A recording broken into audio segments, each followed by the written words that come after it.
In uspeh tudi tega 200 metrov individualni tek med mlajšimi člani. Odličen tek Skočirja, ki je pričel izjemno hitro na progi številka 3. Zelo hitro tek Gumilar na progi številka 8.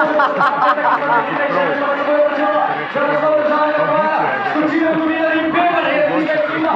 Kdo bo najhitrejši, bo odločal fotofiniš. Čas prihoda v cilj najhitrejšega pa dodatnih 21 minut. Ampak 9 minut.